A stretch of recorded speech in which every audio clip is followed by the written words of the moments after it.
കുറ്റാന്വേഷണ സിനിമ അല്ല ഇത്. നമ്മൾ ആ കുറ്റാന്വേഷണ സിനിമ അല്ലാതെ ഒരു എഴുത്തുകാരന്റെ മനോവിഭ്രാന്തികളിൽ നിന്നുകൊണ്ടൊരു സിനിമ എങ്ങനെ ചെയ്യാന്നുള്ള ചിന്തയായിരുന്നു. അതുകൊണ്ട് തന്നെയാണ് ഈ സിനിമയ്ക്ക് ഉന്മാദം എന്ന് പേരിട്ടല്ലേ. ഒരു അന്ധവിശ്വാസത്തെ പ്രോത്സാഹിപ്പിക്കാൻ ഒരു സിനിമയായി ചിലർ കണ്ടു.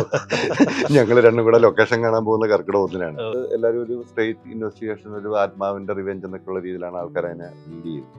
നമ്മൾ കുറച്ചുകൂടെ സ്പൂൺ ഫീഡ് ചെയ്തിരുന്നത് ചിലപ്പോൾ ഇങ്ങനത്തെ ഒരു ചിന്തയിൽ നിന്ന് മാറ്റാമായിരുന്നു. രണ്ട് കാര്യമുണ്ട്. ഒരുപക്ഷെ എക്സ്പെക്ടേഷൻസ് ഉണ്ടാവാം. ഒരു ഓഫീസർ ഓൺ ഡ്യൂട്ടിയോ ഒരു ജോസഫോ ഒരു നായാട്ടോ ഒക്കെ ആയിരിക്കും പ്രതീക്ഷിച്ചത്.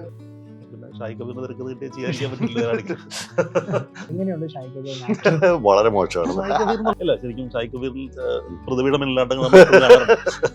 പറഞ്ഞു കഴിഞ്ഞാൽ ഞാനും തന്നെയാണല്ലോ ഒരു പോലീസുകാരനിൽ നിന്നും തിരക്കഥാകത്താൻ ശ്രമിച്ച ഒരു മനുഷ്യൻ എന്നുള്ള രീതിയിൽ നോക്കുവാണെങ്കിൽ കുറച്ച് ഏരിയകൾ എന്നിലുണ്ട്. പക്ഷെ സ്ക്രീസോഫ്രീനിയ ഇല്ലാന്നേ ഉള്ളൂ, ഇതുവരെ കണ്ടുപിടിച്ചിട്ടില്ലാന്നേ ഉള്ളൂ. കുറെ റിവ്യൂ ഒക്കെ നെഗറ്റീവ് വന്നെങ്കിൽ പോലും ഏറ്റവും ഫേവറേറ്റ് സ്ക്രിപ്റ്റ് ഇതാണ്. കാരണം ഇതിൻ്റെ അകത്താണ് ഏറ്റവും കൂടുതൽ പണിയെടുത്തിരിക്കുന്ന ഒരു സ്ക്രിപ്റ്റ്.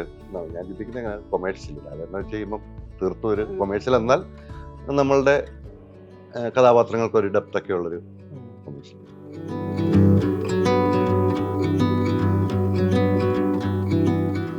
നമസ്കാരം.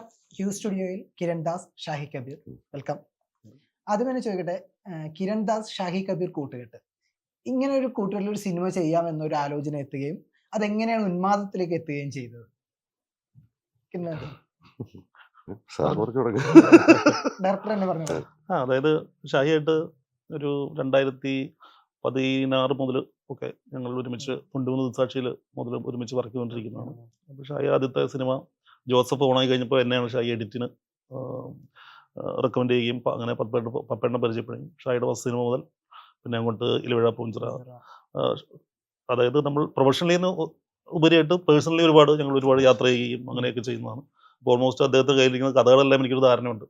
ഞങ്ങളിത് പലപ്പോഴും ഡിസ്കസ് ചെയ്യുകയും അങ്ങനെയൊക്കെ ഉണ്ടായിട്ടുണ്ട്. പിന്നെ ഞങ്ങളൊരു സൗഹൃദ ദിവസത്തിൽ വെച്ച് എനിക്ക് ഈ വർഷം എഡിറ്റിനുണ്ടായിരുന്നൊരു 3-4 സിനിമ, 2-3 വലിയ സിനിമകൾ അടുത്ത വർഷത്തേക്ക് മാറിപ്പോയി. അപ്പം എനിക്കൊരു വലിയ ഗ്യാപ്പ് വരികയും അപ്പം ഷാഹിദിനാണ് സജസ്റ്റ് ചെയ്ത് തന്നാൽ പിന്നെ ഈ വർഷം ഒരു ഡയറക്ഷൻ പ്ലാൻ ചെയ്തുകൂടെ. അപ്പോൾ തീർച്ചയായിട്ടും അപ്പം എനിക്ക് അതിനു മുമ്പ് ഞാൻ അതിനെപ്പറ്റി ചിന്തിച്ചിട്ടുണ്ടായില്ല. മുമ്പ് എനിക്ക് ഓഫറുകൾ വന്നിരുന്നു ചെയ്യാനായിട്ട്, പക്ഷെ ഒരിക്കലും എനിക്കൊരു അത്ര ഒരു താല്പര്യമില്ലാത്തൊരു കാര്യമായിരുന്നു. അപ്പം അങ്ങനെ ഷാഹി ഒരു തിരക്കഥ തരാമെന്ന് പറയുന്നു. പിന്നെ ഷാഹി കബീറിന് തിരക്കഥ കിട്ടിയാൽ ചെയ്യാതിരിക്കാൻ പറ്റില്ല.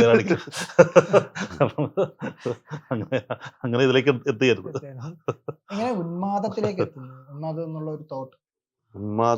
പറയുന്ന തോട്ട് ഞാൻ നേരത്തെ ഇന്റർവ്യൂ പറഞ്ഞിട്ടുണ്ട്. ഉന്മാദം എന്ന് പറഞ്ഞ പുസ്തകം തന്നെയായിരുന്നു ഇതിന്റെ കാരണം. NP സജീഷും ഷാനവാസ് എഴുതിയത്. അപ്പൊ അതിൻ്റെ അകത്ത് ഈ എഴുത്തുകാരുടെ ഭ്രാന്ത്, ഭ്രമാത്മകത, അങ്ങനെയുള്ള കാര്യങ്ങളെ കുറിച്ചാണ്. ഇപ്പം ബഷീറിന്റെ വരെ വൈക്കം മുഹമ്മദ് ബഷീറിന്റെ ഇതിനെക്കുറിച്ച് വരെ പറഞ്ഞിട്ടുണ്ട്. ഉന്മാദത്തെക്കുറിച്ചല്ല, ഒരു സ്ക്രിസോഫ്രീനിയ പേഷ്യൻ്റ് ആണെന്നൊക്കെ പറഞ്ഞിട്ടുണ്ട്. അപ്പം അത് വെച്ച് നോക്കുമ്പോൾ എനിക്ക് ഭാർഗവി നിലൻ ഭയങ്കര ഇൻട്രസ്റ്റിംഗ് ആയി തോന്നി. കാരണം എനിക്ക് തോന്നുന്നു ആക്ച്വലി ബഷീർ എന്ന് പറയുന്ന ആള് ഒരു സ്ത്രീ മരിച്ചൊരു വീട്ടിൽ പോയിരുന്നപ്പം എഴുതിയപ്പോൾ അങ്ങനെ എഴുതിയ ഷോർട്ട് സ്റ്റോറി നീലവെളിച്ചമായി. അതാണ് പിന്നീട് സിനിമ. അപ്പം എഴുത്തുകാരന്റെ മാനസികാവസ്ഥ വെച്ചാൽ ആ പടത്തെ റീഡ് ചെയ്തിരിക്കുന്നത് ഒരു പ്രേതകഥയായിട്ടാണെങ്കിലും ആക്ച്വലി ബഷീർ എന്ന് പറഞ്ഞ ആളെ കാണാൻ പറ്റുമ്പോൾ നമുക്ക് മനസ്സിലാവുന്ന എന്താണ്, അയാളുടെ ഭ്രാന്തും അയാളുടെ ഹാലൂസിനേഷൻസും ക്രിയേഷനാണ് ആ സിനിമ. അല്ലെ, അങ്ങനെ ഒരു റീഡിങ് എനിക്ക് തോന്നി. അപ്പോൾ അത് ഇൻട്രസ്റ്റിംഗ് ആയി തോന്നി. അങ്ങനെ വന്നപ്പോഴാണ് നമ്മളൊരു ഉന്മാദം എന്ന് പറയുന്ന സിനിമയിലൊരു തോട്ട് പ്രോസസ്, ഒരു അന്ധവിശ്വാസത്തെ ബേസ് ചെയ്തിട്ട് ഒരു സ്റ്റേഷനിലൊരു ഫയല് അത് ഈ തൊട്ട പ്രശ്നങ്ങൾ ഉണ്ടാകുമെന്ന് പറയുന്ന അന്ധവിശ്വാസത്തെ ബേസ് ചെയ്ത് ഒരു എഴുത്തുകാരൻ എങ്ങനെയാണോ അതിനെ സമീപിക്കുന്നത് എന്നുള്ള രീതിയിലൊരു ചിന്ത വന്നു. അപ്പോൾ ഇതുവരെ ചെയ്ത സിനിമകളെല്ലാം എന്നിലെ ഭയങ്കര സ്ട്രെയിറ്റ് നറേഷനാണ്. കാരണം ഒരു സിനിമ ഒരിടത്ത് തുടങ്ങി ഒരിടത്ത് തീരുക, അതിൻ്റെ അകത്തുണ്ടാകുന്ന ഡ്രാമകൾ, അല്ലെങ്കിൽ ഒരു കുറ്റാന്വേഷണമാണെങ്കിൽ കുറ്റാന്വേഷണത്തിൽ ഫോക്കസ് ചെയ്ത് കുറച്ച് ആൾക്കാർക്ക് ക്രിയേറ്റ് ചെയ്യുക, ക്ലോഷറൊക്കെ കൊടുത്തിട്ടുള്ളത്. ഈ സിനിമ നമ്മൾ അങ്ങനെയല്ല കണ്ടത്. ഈ സിനിമ കുറച്ച് ഡിഫറെൻ്റ് ആയിട്ട് പറയണം. കാരണം ഒരു കുറ്റാന്വേഷണ സിനിമ അല്ല ഇത്. നമ്മൾ ആ കുറ്റാന്വേഷണ സിനിമ അല്ലാതെ ഒരു എഴുത്തുകാരന്റെ മനോവിഭ്രാന്തികളിൽ നിന്നുകൊണ്ടൊരു സിനിമ എങ്ങനെ ചെയ്യാന്നുള്ള ചിന്തയായിരുന്നു. അതാണ് അതുകൊണ്ട് തന്നെയാണ് ഈ സിനിമയ്ക്ക് ഉന്മാദം എന്ന് പേരിട്ടല്ലേ. ഇതൊരു കുറ്റാന്വേഷണ സിനിമയോ മറ്റൊന്നായിരുന്നു നമ്മുടെ പേര് മാറിയത്.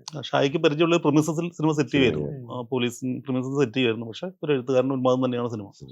ശരിക്കും ഈ ഫയലിന്റെ ഇൻസിഡന്റ് എടുത്തതാണോ? ഇങ്ങനെ കേട്ടിട്ടുണ്ട് ഒരു സ്റ്റേഷനിൽ ഇങ്ങനെ ഒരു പോലീസ്, നമ്മുടെ ഒരു സുഹൃത്ത് പറഞ്ഞ സ്റ്റേഷനിൽ ഇങ്ങനെ ഒരു ഫയൽ വിട്ടാൽ പ്രശ്നമാകുന്നു. അപ്പോൾ അത് ഇപ്പൊ നമുക്കത് കോമഡി ആയിട്ടാണ് തോന്നുന്നത്. കാരണം അതിൻ്റെ അത് പറയുന്ന റീസൺസ് എല്ലാം കോമഡിയാണ്.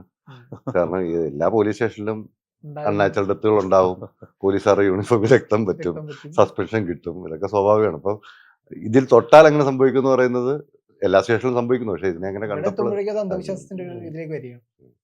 ഇപ്പോ ആദ്യ രംഗങ്ങൾ സ്റ്റാർട്ട് ചെയ്യുന്നു.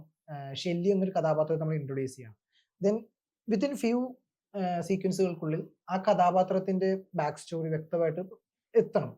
അപ്പോൾ ആ ഷെല്ലി എന്ന കഥാപാത്രത്തിന്റെ ഒരു ഫുൾ സ്റ്റോറി ആദ്യത്തെ അദ്ദേഹം ഒരു ലീവ് എടുത്തിരിക്കുന്ന ഒരു പോലീസുകാരനാണെന്നും അയാൾ സിനിമയ്ക്ക് വേണ്ടി സ്ക്രിപ്റ്റ് എഴുതാൻ ആഗ്രഹിക്കുന്നു. പിന്നെ അദ്ദേഹത്തിന്റെ മാനസിക ബലങ്ങൾ അതൊക്കെ എത്തിക്കണം. അപ്പൊ അതിന്റെ ഒരു ഡ്യൂറേഷൻ, അതിന്റെ ഒരു ലെങ്ത്, അതിനെങ്ങനെയാണ് ക്രിസ്പ് ആക്കുക? അതിന്റെ ഒരു ലെങ്തും അതിന്റെ ഒരു ഡ്യൂറേഷനും എങ്ങനെയാണ് പ്ലാൻ ചെയ്യുന്നത്? അല്ല, നമുക്ക് ആവശ്യമുള്ളത് മാത്രം കൊടുക്കുക എന്നുള്ളതാണല്ലോ. ആവശ്യമുള്ളത് മാത്രം നമ്മൾ ക്രിയേറ്റീവ്ലി അത് പ്രോസസ് ചെയ്യുക എന്നുള്ളതാണ് അതിൻ്റെ ഒരു സംഭവം. അപ്പോൾ നമുക്ക് എന്തൊക്കെയാണ് ഇൻഫർമേഷൻ ആൾക്കാർക്ക് മിസ്സിംഗ് ഉണ്ടാവുക, അങ്ങനെ ഒരാളെ കാണുമ്പോൾ എന്തൊക്കെയാണ് ഇൻഫർമേഷൻ മിസ്സിംഗ് ഉണ്ടാവുക, അതിനനുസരിച്ച് സീനുകൾ ഡെവലപ്പ് ചെയ്യുക എന്നുള്ളതാണ് നമ്മൾ ശ്രമിച്ചുകൊണ്ടിരിക്കുന്നത്. ഓക്കെ, നമുക്ക് എന്താണ് അറിയേണ്ടത്? അപ്പം ആദ്യം നമ്മൾ ഷെല്ലിയെ കാണിക്കുന്നു. പതുക്കെ ഷെല്ലി പോലീസുകാരാണെന്ന് തിരിച്ചറിയുന്നു. അടുത്ത സീനിൽ തന്നെ ഇയാൾ ഒരു വർഷമായിട്ട് ലീവിലാണെന്ന് തിരിച്ചറിയുന്നു. അറിയേണ്ട കാര്യങ്ങൾ കൃത്യമായി അപ്പൊ തന്നെ പറയാന്ന് പറഞ്ഞു പോവാൻ തന്നെ ഉള്ളൂ. പിന്നെ അയാളുടെ മാനസികാവസ്ഥയെ കുറിച്ച് പറയാൻ നമ്മൾ സീൻ വെച്ചിട്ടുണ്ട്. അയാൾ എന്താണ്, ഷെല്ലി എന്താണ് എന്ന് എനിക്ക് തോന്നുന്നു ഒരു പെട്രോളിംഗ് സീനിൽ തന്നെ നമ്മൾ പറയുന്നുണ്ട് അയാളുടെ ക്യാരക്ടർ, അയാളുടെ മാനസികാവസ്ഥകളെ കുറിച്ച്. ഇപ്പോ ആദ്യ രംഗങ്ങളിൽ ഷാഹിദ് കബീർ എന്ന ആക്ടറേയും കാണിക്കുന്നുണ്ടല്ലോ. എങ്ങനെയുണ്ട് ഷാഹിദ് കബീർ? വളരെ മോശമാണ്. ആക്ടർ വളരെ മോശമാണ്. ഇല്ല, ശരിക്കും ഷാഹിദ് കബീറിൽ പ്രതിപീഠം ഇല്ലാണ്ട് ഞങ്ങൾ തമ്മിൽ പഴയൊരു ഹ്യൂമർ ഉണ്ട്. തൊണ്ടിമോലി എന്നെ അഭിനയിപ്പിച്ചു. അപ്പം അഭിനയിക്കാൻ ആഗ്രഹമില്ലാതെ പിടിച്ചു നിർത്തിയാണ്. അന്ന് എന്റെ സീൻ എഡിറ്റ് ചെയ്ത് കളയുന്നതിന് ഞാൻ ഇദ്ദേഹർക്ക് ഒരു പാരിതോഷമൊക്കെ ഓഫർ ചെയ്ത് എന്റെ സീനൊക്കെ എഡിറ്റ്. അത് ഫസ്റ്റ് പടം വന്നപ്പോ തുടക്കം നമ്മൾ ആളുടെ മുഖത്ത് നിന്ന് തുടങ്ങാം നമ്മൾ തീരുമാനിക്കായിരുന്നു.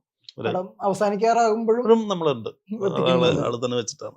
ഷെല്ലി എന്ന കഥാപാത്രത്തെ നമുക്ക് എടുക്കാം. ഷെല്ലിയിൽ എത്രത്തോളം ഷാഹിദ് കബീറിന്റെ ഒരു ഇൻഫ്ലുവൻസ് ഉണ്ട്? കുറച്ചധികം ഉണ്ട്.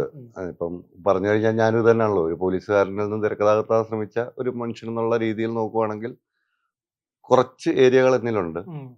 പക്ഷെ സ്ക്രീസോഫ്രീനിയ ഇല്ലാന്നേ ഉള്ളൂ. ഇതുവരെ കണ്ടുപിടിച്ചിട്ടില്ലാന്നേ ഉള്ളൂ. കണ്ടുപിടിക്കപ്പെട്ടിട്ടില്ല എന്നുള്ളതാണ്. ഷെല്ലിയുടെ ഒരു റൈറ്റിംഗ് പ്രോസസ് എങ്ങനെയാണ്? കാരണം ഇതുവരെ എഴുതിയ പോലീസ് കഥാപാത്രങ്ങൾ എങ്ങനെയാണ് അദ്ദേഹത്തെ വ്യത്യസ്തമാക്കാന്നുള്ള തോട്ടൊക്കെ ഉണ്ടാവും. തീർച്ചയായിട്ടും. നേരത്തെ ഞാൻ പറഞ്ഞല്ലോ, നേരത്തെ ചെയ്ത സിനിമകളെല്ലാം ഭയങ്കര സ്വന്തം ജീവിതം അല്ലെ റിലേഷൻഷിപ്പ്, സ്റ്റേറ്റ് സിസ്റ്റം, ഇതിൻ്റെ അകത്തൊക്കെ പീഡിപ്പിക്കപ്പെടുന്ന ഒരു നായകൻ അല്ലെ അങ്ങനത്തെ കഥാപാത്രങ്ങളാണ് ഇതുവരെ എഴുതിയതെല്ലാം. അപ്പൊ എഴുതുന്ന വ്യത്യസ്തമായി. ഇതല്ല, ഞാൻ പറഞ്ഞില്ലേ, ഉന്മാദം എന്നൊരു ലെവൽ മാത്രമാണ് ഇതിനെ കുറിച്ച് ചിന്തിച്ചിട്ടുള്ളത്. മുമ്പുണ്ടായിരുന്ന പോലീസ് പ്രൊസീജിയർ ഡ്രാമ അല്ല നമ്മൾ ഉദ്ദേശിച്ചത്. അങ്ങനത്തെ അല്ല, കുറച്ചുകൂടെ കൊമേഴ്സ്യലൈസ് ചെയ്ത്. ഞാൻ ചില ഇന്റർവ്യൂകളിലൊക്കെ കണ്ടിരിക്കുന്നത് ഇൻവെസ്റ്റിഗേഷൻ ഓടിച്ചിട്ടില്ല. ആക്ച്വലി നമ്മളുടെ ഒരു ഇൻവെസ്റ്റിഗേഷൻ സിനിമയല്ല. ആൾക്കാർ ഇത് ഷാഹിദ് കബീർ ഇങ്ങനെയല്ലല്ലോ, ഇൻവെസ്റ്റിഗേഷൻ ഒക്കെ ഭയങ്കര ലൂസായിട്ടുണ്ട്. ആക്ച്വലി നമ്മൾ ഫോക്കസ് ചെയ്ത് ഇൻവെസ്റ്റിഗേഷൻ അല്ല. അതാണ് ഡിഫറൻസ്. സെക്കൻഡ് ഹാഫിൽ പ്രത്യേകിച്ച് വരുമ്പോഴേക്കും ഇതല്ല ഷാഹിദ് കബീർ എന്നുള്ളൊരു റിവ്യൂസ്. ഇതുമാണ് ഷാഹിദ് കബീർ. ഷെല്ലിയെ പോലെ തന്നെ, അല്ലെങ്കിൽ ഷെല്ലിയേക്കാൾ വളരെയേറെ വിപുലമായിട്ട് എഴുതേണ്ട ഒരു ക്യാരക്ടറാണ് സൗമ്യയുടെ. കാരണം ഷെല്ലിയുടെ എല്ലാ മാനസികാവസ്ഥകളും തിരിച്ചറിയണം, അയാൾ ഡീൽ ചെയ്യണം. വളരെ രസകരമായിട്ടാണ് ആ ഒരു ക്യാരക്ടറിനെ ഡിഫൈൻ ചെയ്തിരിക്കുന്നത്. അയാൾ ആരെന്നറിയാവുന്ന ആകെ ഒരാൾ അതാണ് ആദ്യത്തെ സീനിൽ തന്നെ. അതെ, ഉണ്ട്. അപ്പൊ ആ ഒരു ക്യാരക്ടറിനെ ഡിഫൈൻ ചെയ്യുന്ന ഒരു പ്രോസസ് എങ്ങനെയായിരുന്നു?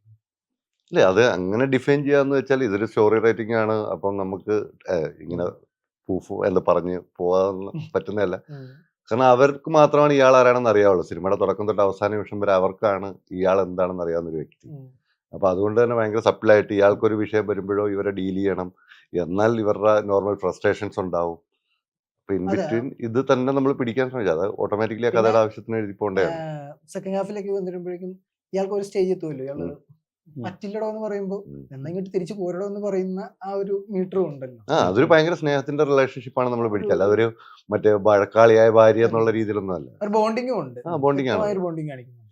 കാരണം ഞാനില്ലെങ്കിൽ ഇയാളില്ല, അയാൾക്ക് വേറെ പണിപാളി പോകുന്നവർക്ക് നന്നായിട്ട് അറിയാം. കാരണം ഇയാൾ പ്രശ്നങ്ങൾ നന്നായിട്ട് അറിയാം. ആദ്യകാലം പോലെ അറിയാവുന്നത് ഇതാണ്. അപ്പം ഫോണിൽ വിളിക്കുമ്പോഴാണെങ്കിലും ഇയാൾ തിരിച്ചറിയുമ്പം അയാൾ പാളി ഇരിക്കുവാണെന്ന് അവർക്ക് ഫോണിൽ കാണുമ്പോൾ തന്നെ മനസ്സിലാവും. അപ്പോഴാണ് താൻ തിരിച്ചു വരാൻ പറയുന്നത്. തിരിച്ചു വരാൻ പറഞ്ഞിട്ട് അടുത്തിരുന്നവർ സമാധാനിപ്പിക്കുന്ന സെറ്റ് ചെയ്യും, അയാളുടെ മാനസികാവസ്ഥ സെറ്റാക്കാൻ നോക്കുവാണ് ശരിക്കും. അവിടെയൊക്കെ തന്നെയാണെങ്കിലും ഇയാൾ പറഞ്ഞു എനിക്ക് എന്നെ കൊണ്ട് സാധിക്കില്ല എന്നൊക്കെ പറഞ്ഞു വരുമ്പോൾ ഇവർ തിരിച്ചറിയാണ് ഇയാളുടെ, അതായത് അവരുടെ കൺസേൺ ശരിക്കും ഇയാൾക്ക് കഥ എഴുതാൻ പറ്റില്ല എന്നുള്ളതല്ല. ഇയാൾക്ക് എന്താണ് ഇയാള് പിന്നെയും ഇതിലേക്ക് പ്രശ്നമായി വരുവാണല്ലോ എന്നാണ് അവരുടെ തിരിച്ചറിവ്. ഈ ആ ഒരു സീക്വൻസിന് ശേഷം പിന്നീട് ഇയാളുടെ മാനസികതയിലും എന്താണെന്ന് വ്യക്തമാക്കുന്നതിലുണ്ടല്ലോ. അദ്ദേഹം കിടന്നുറങ്ങുമ്പോൾ കാണുന്ന സ്വപ്നവും പിന്നീട് അങ്ങോട്ട് വരുന്നൊരു സർട്ടൺ ഒരു മൊമെന്റ്സ് ഉണ്ട്. അതിന്റെ ഒരു റൈറ്റിംഗ് പ്രോസസ് എങ്ങനെയായിരുന്നു, അതിന്റെ ഒരു എക്സിക്യൂഷൻ എങ്ങനെയായിരുന്നു? ആക്ച്വലി ശരിയാണ്. നമ്മൾ സിനിമ കുറച്ചുകൂടെ ചില ഏരിയയിൽ സ്പൂൺ ഫീഡ് ചെയ്യപ്പെടേണ്ടി വരണ്ടായിരുന്നു എന്ന് തോന്നുന്നുണ്ട്. നമ്മളിതിനെ തിരിച്ചു പറയുമ്പം എന്താ പറയുക, ഈ സിനിമ കാണുന്നവർക്കൊരു സ്ട്രെയിറ്റ് സിനിമ എന്നുള്ള രീതിയിൽ പോകണം. അങ്ങനെ സാധാരണ രീതിയിൽ ഒരു സിനിമ കാണുന്ന ആളെ സംബന്ധിച്ച് ഈ ക്യാരക്ടറിനോടൊപ്പം ട്രാവൽ ചെയ്തോട്ടെ. എന്നാൽ അതിനിടയിൽ ഇതങ്ങനല്ല എന്ന് പറയേണ്ട ആവശ്യങ്ങളുണ്ട്. അപ്പം ഇതൊരു ഭയങ്കര, ഞാൻ പറഞ്ഞില്ല, ഞാൻ എഴുതിയതിൽ എനിക്ക് ഏറ്റവും ഫേവറേറ്റ് എന്ന് പറയുന്ന ഒരു സ്ക്രിപ്റ്റ് ഇത് തന്നെയാണ് ഇപ്പോഴും. എനിക്ക് തോന്നുന്നു കുറെ റിവ്യൂ ഒക്കെ നെഗറ്റീവ് എന്നാൽ പോലും ഏറ്റവും ഫേവറേറ്റ് സ്ക്രിപ്റ്റ് ഇതാണ്. കാരണം ഇതിൻ്റെ അകത്താണ് ഏറ്റവും കൂടുതൽ പണിയെടുത്തിരിക്കുന്ന ഒരു സ്ക്രിപ്റ്റ്.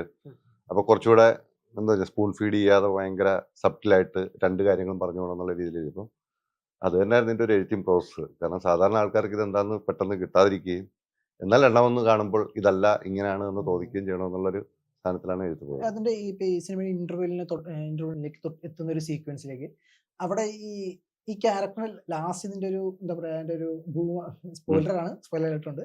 അതിന്റെ ഭൂമാഫിയെ കുറിച്ചൊക്കെ പറയുന്ന ഒരു മൊമെന്റ്സ് ഉണ്ട്. അതിന്റെ സ്റ്റാർട്ടിങ് എവിടെയാണെന്നുള്ളത് ആ ഇന്റർവെൽ സീക്വൻസ് കാണിക്കുന്നുണ്ട്. അതായത് ഇന്റർവെല്ലല്ല, ഒരു ചായ കുടിക്കാൻ പോകുമ്പോൾ തൊട്ടുണ്ട് ഇത്. ശരിയാണ്. നമ്മളൊരു സോഷ്യൽ സിറ്റുവേഷനിലോട്ടാണല്ലോ ഒരു കഥ കണക്ട് ചെയ്യാൻ ശ്രമിക്കുന്നത്. പിന്നെ അതുപോലെ ഈ ക്യാരക്ടറിന് എന്താണ് ഇയാൾക്ക് സംഭവിക്കുന്നതെന്ന് ആദ്യ രംഗങ്ങൾ അദ്ദേഹം ജോയിൻ ചെയ്ത് കഴിഞ്ഞാൽ ആദ്യ രംഗങ്ങളിൽ തന്നെ വ്യക്തമാകുന്നുണ്ട്. അങ്ങനെ വളരെ എന്താ പറയുക, സെക്കൻഡ് വാച്ചിൽ പല കാര്യങ്ങളും വിസിബിളായിട്ട് കാണിക്കാൻ നിങ്ങൾ ശ്രമിച്ചിട്ടുണ്ട്. പക്ഷെ എങ്കിൽ പോലും വ്യക്തമായ ഒരു സ്പൂൺ ഫീഡിങ് ഇല്ലാത്ത കൊണ്ടായിരിക്കാം പലരും അതിനെ വ്യക്തമായിട്ട് മിസ്ജഡ്ജ് ചെയ്യുന്നുണ്ട്. ഇതൊരു അന്ധവിശ്വാസത്തെ പ്രോത്സാഹിപ്പിക്കാനൊക്കെ ഒരു സിനിമയായിട്ട് ചിലർ കണ്ടു. ഞങ്ങൾ രണ്ടും കൂടെ ലൊക്കേഷൻ കാണാൻ പോകുന്ന കർക്കിടക 1-നാണ്. അപ്പം നമ്മുടെ കൺട്രോളർ വിളിച്ചു പറയാണ്, ഇന്ന് പോണോ? ഞങ്ങൾക്ക് ലൊക്കേഷൻ കാണാൻ പോകാറില്ല. ഓക്കെയാണ്, ഞങ്ങള് പോകും. അതുപോലെ സിനിമയുടെ ഫസ്റ്റ് ഷോട്ട് മറ്റേ ബലിയിടുന്നിടത്താണ് ബലിയിട്ട് പിണ്ടുരുട്ടി വെക്കുന്നതാണ് ഫസ്റ്റ് ഷോട്ട്. റോന്താണ് നമ്മൾ ഷൂട്ട് ചെയ്തത്, ശിവത്തേരിയിലാണ് ഫസ്റ്റ് ഷോട്ട് വെക്കുന്നത്. നമ്മളതല്ല, പ്രൊമോട്ട് ചെയ്യാൻ വേണ്ടി അല്ലായിരുന്നു. പക്ഷെ മിസ്റ്റേജ് വരുന്നത്. അപ്പൊ ഈ സ്പൂൺ ഫീഡിങ് അല്ലെങ്കിൽ അതിന്റെ ഒരു എന്താ ലെവൽ എങ്ങനെയാണ് ജഡ്ജ് ചെയ്യാൻ പറ്റുന്നത്? ഈ സിനിമ കഴിഞ്ഞപ്പോഴാണ് ഞാൻ വളരെയധികം പ്രതീക്ഷിച്ചിരുന്നു. കാരണം ആൾക്കാർ നമ്മൾ വെച്ചിരിക്കുന്ന ഓരോ സീൻ, ഇപ്പൊ നമ്മൾ ചിന്തിക്കുകയാണെങ്കിൽ ചില സീൻസ് ഒക്കെ ഉണ്ടാവാം. അപ്പൊ ഇതെന്തിനാണ് ഇവരിവിടെ ആഡ് ചെയ്തതെന്ന് ചിന്തിക്കപ്പെടണം എന്നുള്ള ഉദ്ദേശമൊക്കെ അതിൻ്റെ അകത്തുണ്ടായിരുന്നു. പക്ഷെ എനിക്ക് തോന്നുന്നു ഇപ്പൊ വന്ന ഇതിൻ്റെ അകത്ത് എല്ലാവരും ഒരു സ്ട്രെയിറ്റ് ഇൻവെസ്റ്റിഗേഷൻ, ഒരു ആത്മാവിന്റെ റിവെഞ്ച് എന്നൊക്കെയുള്ള രീതിയിലാണ് ആൾക്കാർ അതിനെ റീഡ് ചെയ്തത്. ചിലർ നല്ല അല്ല, അത് തലാഷായിട്ട് കമ്പയർ ചെയ്തപ്പോഴും നല്ല പോസിറ്റീവായിട്ട് പറഞ്ഞവരുണ്ട്. കാരണം നമ്മൾ ഇതിൻ്റെ അകത്ത് ഡീൽ ചെയ്ത അങ്ങനത്തെ സൈക്കാട്രിക് പ്രശ്നം മാത്രമാണ്. ഒരു എഴുത്തുകാരൻ ഇങ്ങനെ നമുക്ക് ആ സിനിമ ഇപ്പൊ റൺ ചെയ്യുന്നതുകൊണ്ട് നമുക്ക് അതിനെ കുറിച്ച് അങ്ങനെ പറയാനും പറ്റില്ല. പല്ലി ഇതിന്റെ അകത്ത് വലിയൊരു എലമെന്റ് ആണല്ലോ. പല്ലി എങ്ങനെ ഒരു എലമെന്റ് ആക്കാം എന്നൊരു ആലോചന എന്തായിരുന്നു? പല്ലി പൊതുവെ ക്രീപ്പി ആയിട്ടുള്ള സാധനമാണ്. പക്ഷെ കഥയിൽ അയാളെ ഗൈഡ് ചെയ്യുന്നത് പല്ലിയാണ്. അത്രേ പറയാൻ പറ്റുള്ളൂ. അത്രേ ഉള്ളൂ. ഞാൻ പറഞ്ഞില്ലേ, ഈ സിനിമയ്ക്കകത്ത് കൃത്യമായി സൈക്കാട്രിക് ഡോക്ടർ ഉണ്ട്. അയാളെ നിങ്ങൾക്ക് കേട്ടാൽ മനസ്സിലാവും എവിടുന്നാണ് പല്ലി വരുന്നതെന്ന്. സിനിമ തുടങ്ങുമ്പോൾ തന്നെ നമ്മള് അങ്ങനത്തെ ഒരു സൈക്കിളിക് കളറും അങ്ങനത്തെ ഒരു സോങ്ങും അതൊക്കെ വെച്ചത് തന്നെ എന്താണിത് എന്നറിയാനാണ്. അതിൽ തന്നെ ഈ കഥയുണ്ട്. ആക്ച്വലി എന്താണ് നമ്മൾ പറയാൻ പോകുന്ന കഥ, ബുക്സ് ഉണ്ട്. പിന്നെ അതല്ല, നമ്മുടെ ടൈറ്റിൽ എഴുതി കാണിക്കുന്ന സോങ് ഉണ്ട്, രാവായി. ഇപ്പോ ഈ സിനിമയുടെ നെഗറ്റീവ് റിവ്യൂസിനെ കുറിച്ച് ഒരുപാട് ഇല്ല, അത് നമുക്കൊന്നും അങ്ങനെ പറയാൻ പറ്റില്ല. കാരണം ഒരു സിനിമയാണ്. ഇപ്പൊ ആൾക്കാർ ഏത് പെർസ്പെക്റ്റീവിലാണ് കാണുന്ന ആ രീതിയിൽ പറയണത്. അത് നമ്മളുടെ അല്ല, കാണുന്നവരുടെ ഇഷ്ടമാണ്. അപ്പൊ അവരങ്ങനെ ചിന്തിച്ചെങ്കിൽ നമ്മൾ പറയുന്നില്ല. മെജോറിറ്റി മനസ്സിലാക്കി കൊടുക്കുക എന്നുള്ള ഉത്തരവാദിത്തമാണ്. അവിടെ ഞങ്ങൾക്ക് കുറച്ചുകൂടെ, അതാണ് ഞാൻ നേരത്തെ സ്പൂൺ ഫീഡിങ് എന്ന് പറയാൻ ഉദ്ദേശിച്ചത്. കാരണം നമ്മൾ കുറച്ചുകൂടെ സ്പൂൺ ഫീഡ് ചെയ്തിരുന്നത് ചിലപ്പോൾ ഇങ്ങനത്തെ ഒരു ചിന്തയിൽ നിന്ന് മാറ്റാമായിരുന്നു. പിന്നെ റിവ്യൂസ് പൂർണ്ണമായി അവരുടെ അഭിപ്രായമാണ്, അവരുടെ പേഴ്സണലാണ്. നിലവിലത്തെ സാങ്കേതികത വെച്ചിട്ട് അവർക്ക് പബ്ലിഷ് ചെയ്യുന്നതിന് ഒരു പ്രശ്നമില്ല. നല്ലതാണെങ്കിലും ചീത്തയാണെങ്കിലും പൂർണ്ണ മനസ്സോടെ നമ്മൾ സ്വീകരിക്കുന്നുണ്ട്. അത് അവരുടെ അവകാശമാണെന്ന് വിശ്വസിക്കുന്നതാണ്. രണ്ട് കാര്യമുണ്ട്. ഒരുപക്ഷെ എക്സ്പെക്ടേഷൻസ് ഉണ്ടാവാം. ഒരു ഓഫീസർ ഓൺ ഡ്യൂട്ടിയോ ഒരു ജോസഫോ ഒരു നായാട്ടോ ഒക്കെ ആയിരിക്കും പ്രതീക്ഷിച്ചത്. പക്ഷെ നമ്മള് ഒരു സിനിമ നിരന്തരം ഒരു കുറ്റാന്വേഷണം ചെയ്യുക, അല്ലെങ്കിൽ സ്ഥിരമായ ഒരു കൊമേഴ്ഷ്യൽ പാറ്റേൺ ഒരു സിനിമ ചെയ്യുന്നതിനപ്പുറം നമുക്ക് എന്താ പറഞ്ഞ, ഇപ്പൊ ഡയറക്ടറാണല്ലോ എഡിറ്റർ അല്ലെ ഞാൻ എന്നൊക്കെ, നമുക്ക് എന്തെങ്കിലും ഡിഫറെന്റ് ആയിട്ട് ചെയ്യാൻ തോന്നുന്ന ഒരു രീതി ഉണ്ടല്ലോ. പക്ഷെ നമ്മളൊരു സിനിമ കൊമേഴ്ഷ്യലി ചെയ്യുന്നു നിരന്തരം, അതിനിടയിൽ കിട്ടുന്ന ഒരു ഫ്രീഡത്തിലാണ് നമ്മൾ വേറൊരു തോട്ട് പ്രോസസ്സിലോട്ട് പോകുന്നത്. അങ്ങനെ ചെയ്തൊരു സിനിമയാണ്. ഇതിലിപ്പോ ചാക്കോച്ചൻ കഴിഞ്ഞ ദിവസത്തെ പ്രസ് മീറ്റിലൊക്കെ പറയുണ്ടായി, ചില ആളുകൾ ഇതിന്റെ വ്യക്തമായിട്ടുള്ള കാര്യം മനസ്സിലാക്കി വളരെ സാധാരണ പ്രേക്ഷകർ കണ്ട് സംസാരിക്കുകയൊക്കെ ഫോൺ വിളിച്ചൊക്കെ അങ്ങനെ എന്തെങ്കിലും എക്സ്പീരിയൻസുകളൊക്കെ തീർച്ചയായിട്ടും ഒരുപാട് പേര് വിളിക്കുന്നുണ്ട്. ഒരുപാട് വളരെ എന്ന് വെച്ചാൽ സന്തോഷമാണ്. നമ്മൾ ചിന്തിക്കുന്നത് ഇത് മനസ്സിലാക്കിയ കുറെ പേര് വെളിയിൽ നിന്നൊക്കെ മെസ്സേജ് ഇട്ടിട്ടുണ്ട്. അതല്ലേ നിങ്ങൾ അങ്ങനല്ലേ, എനിക്ക് അങ്ങനെയാണ് തോന്നിയത്, ശരിയാണ്, അങ്ങനെ പറഞ്ഞവരുണ്ട് ഒത്തിരി. നെക്സ്റ്റ് അടുത്ത പ്രൊജക്ടുകൾ എന്തെങ്കിലും ആലോചനകൾ? ആലോചന ഇല്ലാതില്ല, നമ്മൾ ആലോചിക്കുന്നുണ്ട്, അതിലേക്കൊന്നും എത്തിയിട്ടില്ല. അപ്പം ഇനിയിപ്പോ അടുത്ത് ഷായി ഒരു സിനിമ സംവിധാനം ചെയ്യുന്നുണ്ട്, അത് ഞാൻ എഡിറ്റ് ചെയ്യുന്നുണ്ട്. പനോരമ തന്നെ പ്രൊഡ്യൂസ് മനോരമ ചെയ്യുന്നുണ്ട്. production ചെയ്യുന്നുണ്ട്. അപ്പൊ അത് കഴിഞ്ഞിട്ട് ഞങ്ങൾ ആലോചിക്കുന്നുണ്ട് എന്തെങ്കിലും ഒരു പരിപാടികൾ. എന്താണ് വാട്ട് നെക്സ്റ്റ് ഷായിക്ക്? ഞാൻ പറഞ്ഞില്ലേ, ഇത് തന്നെ ഞാനും ഇലവിഴ പുഞ്ചറ റൈറ്റർമാരിലുള്ള ഒരാളായ നിതീഷ് സാറും ഞാനും കൂടെ തിരക്കഥ എഴുതി ഞാൻ സംവിധാനം ചെയ്യുന്ന ഒരു സിനിമ സൗബിനാണ്. അതും പോലീസാണ്. വീണ്ടും പോലീസ്. വീണ്ടും ഈ പറയുന്ന കണക്ക് പരീക്ഷണങ്ങൾക്ക് ഒരു അവധി കൊടുത്തിട്ട് സ്ട്രൈറ്റ് ഒരു, അതും ഒരു വ്യത്യാസമാണ്. നിങ്ങളെ കുറ്റാന്വേഷണമോ ക്രൈമോ ഒന്നും ഇല്ലാത്തൊരു സിനിമയായിരിക്കും. അല്ല, ഞാൻ പറഞ്ഞില്ല, ആത്മഹത്യ, കൊലപാതകമോ കുറ്റാന്വേഷണം ഇല്ലാത്ത ഒരു സിനിമയായിരിക്കും. ഇല്ലാത്ത സിനിമ, അങ്ങനെ ഇമോഷണൽ, അത് ആൾക്കാർക്ക് ഇഷ്ടമാണെന്ന് വിചാരിച്ചു. ഇതിനിടക്ക് ഇതിന്റെ പ്രീ റിലീസ് ഇന്റർവ്യൂസിൽ പറയുന്നത് ലാലേട്ടൻ പ്രൊജക്ടിനെ കുറിച്ച്. അത് ഞാൻ അങ്ങനെ ഒരു കഥ ഞാൻ പറഞ്ഞിരുന്നതാണ്. അതൊരു ഐഡിയ ആയിട്ടാണ് പിച്ച് ചെയ്തത്. അപ്പോൾ അത് ഞാൻ പറഞ്ഞില്ല, കുറച്ച് കോംപ്ലിക്കേറ്റഡ് അല്ല, സ്റ്റോറി അല്ല, അത് ഭയങ്കര നോൺ ലീനിയർ ആയിട്ടാണ് പറയാൻ പറ്റത്തുള്ളൂ. ലീനിയർ ആയിട്ട് കഥ പറയാൻ പറ്റില്ല. അപ്പോൾ പുള്ളി പറഞ്ഞു, അത് പുള്ളിക്ക് പറഞ്ഞു ഐഡിയ ഇഷ്ടപ്പെട്ടു മോനെ, ഐഡിയ ഇഷ്ടപ്പെട്ടു, എനിക്ക് കുറച്ചുകൂടെ ഒരു ക്ലാരിറ്റിക്ക് ഒന്ന് എഴുതാവോന്ന് ചോദിച്ചു. അപ്പം ഞാൻ അതിൻ്റെ ഒരു വർക്ക് പ്രോസസ്സിലാണ്. അത് പോലീസ് സ്റ്റോറിയാണോ? അത് പോലീസ് സ്റ്റോറി തന്നെയാണ്. ഈ പറയുന്ന കണക്ക് കൊമേഴ്ഷ്യൽ ഫ്ലിക്കാണ്, ഇൻവെസ്റ്റിഗേഷനാണത്. അങ്ങനെയാണ് ഞാൻ ചിന്തിക്കുന്നത്. അങ്ങനെ കൊമേഴ്ഷ്യൽ ലാലേട്ടൻ വെച്ച് കഴിയുമ്പം തീർത്തും ഒരു കൊമേഴ്ഷ്യൽ, എന്നാൽ നമ്മളുടെ കഥാപാത്രങ്ങൾക്ക് ഒരു ഡെപ്ത് ഒക്കെ ഉള്ളൊരു കൊമേഴ്ഷ്യൽ. തിയേറ്ററിൽ കാണാൻ പോകാനുള്ള പ്രേക്ഷകരോട് എന്താ പറയാനുള്ളത്? ഈ സിനിമ ഏത് ആംഗിളിൽ നിന്നൊക്കെ എങ്ങനെയും നോക്കിയാൽ പല രീതിയിൽ തന്നെ റീഡ് ചെയ്യാം. ഇത് ആക്ച്വലി എന്തോ ആൾക്കാർ ട്രെയിലറും ടീച്ചറൊക്കെ വന്നപ്പം ആൾക്കാർ വിചാരിച്ചത് ഇതൊരു ഇൻവെസ്റ്റിഗേഷൻ ഹൊറർ പടം എന്നൊക്കെയാണ് ധരിച്ചത്. ആ മുൻവിധിയോട് കൂടി ഇതിനെ സമീപിക്കേണ്ടത്. അല്ലാത്തയും ചില സ്പേസുകളിലാണ് നമ്മൾ കൂടുതൽ പറയാൻ ഉദ്ദേശിക്കുന്ന ഒരു സൈക്കോളജിക്കൽ സ്പേസിലാണ് ഈ പടം പറഞ്ഞിരിക്കുന്നത്. അത് ഒരു പക്ഷേ എൻഡ് കഴിഞ്ഞിട്ട് റീവിസിറ്റ് ചെയ്താൽ നിങ്ങൾക്ക് അതിന്റെ ഉത്തരങ്ങൾ കിട്ടുമെന്ന് ഞങ്ങൾ വിശ്വസിക്കുന്നു. ഒരു ഹ്യൂജ് ഡിസ്കഷൻ ഉണ്ടായാൽ ഒരു രണ്ടുപേരും ചർച്ചയൊക്കെ ചെയ്തതിനു ശേഷം ഒന്നുകൂടെ കണ്ടാൽ ഒന്നുകൂടെ വർക്കാകുന്ന കുറെ കാര്യങ്ങളുണ്ടാകും. അല്ല, ഇതിൻ്റെ അകത്തൊരു നമ്മളൊരു, ഞാൻ പേര് പറയുന്നില്ല, സുഹൃത്തായ റിവ്യൂവർ പടം കണ്ടു കഴിഞ്ഞിട്ട് പുള്ളി പറഞ്ഞു, എനിക്ക് അപ്പം റിവ്യൂ ഇടാൻ തോന്നിയില്ല, എനിക്ക് ഒരു സമയം എടുത്തിട്ടിട്ടാൽ മതി, ഒന്നുകൂടെ ഒന്ന് കണ്ടിട്ട് ആലോചിച്ചിട്ടിട്ടാൽ മതി എന്ന് പറഞ്ഞു. അത് എനിക്ക് ഭയങ്കര സന്തോഷം തോന്നി. കാരണം പുള്ളി അപ്പോൾ ഞാൻ ആലോചിച്ചത്, ഇത് പുള്ളി പറഞ്ഞത് തന്നെയാണ്, താൻ ഇൻവെസ്റ്റിഗേഷൻ ഇങ്ങനെയല്ലല്ലോ എഴുതുന്ന എന്നൊരു കൺഫ്യൂഷൻ വന്നുകൊണ്ട് ഞാൻ ഒന്നുകൂടെ കാണാമെന്ന് വെച്ചു. പുള്ളി എഴുതിയിട്ടുണ്ടോ ഇല്ലെന്ന് എനിക്കറിയില്ല.